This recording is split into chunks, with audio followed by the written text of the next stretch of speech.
Hello guys, welcome back to my channel. তো আজকের ভিডিওটা একটু স্পেশাল, কারণ আমি দেখাবো কিভাবে তুমি বাড়িতে বসে সহজে মিনি ক্যানভাস বানাতে পারো। এর জন্য লাগবে একটা কার্ডবোর্ড, সাদা কাগজ, কাঁচি, স্কেল, পেন্সিল আর সেলোটেপ বা গ্লু।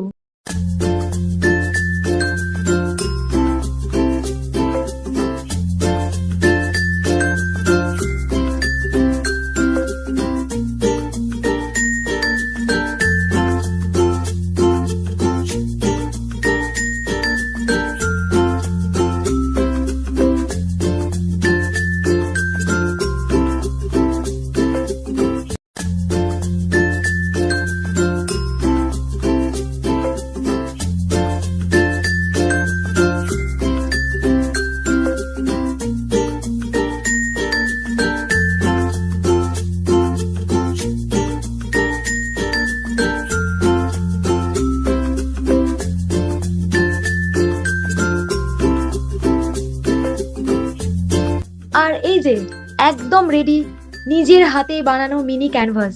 দেখো কত ক্লিন আর সুন্দর লাগছে। এই ক্যানভাসে আমি প্রিন্টারের স্টাইল ওয়াল ডেকর করে তোমাদের নেক্সট ভিডিওতে দেখাবো। তো ভিডিওটা ভালো লাগলে লাইক, শেয়ার অ্যান্ড সাবস্ক্রাইব করে রেখো।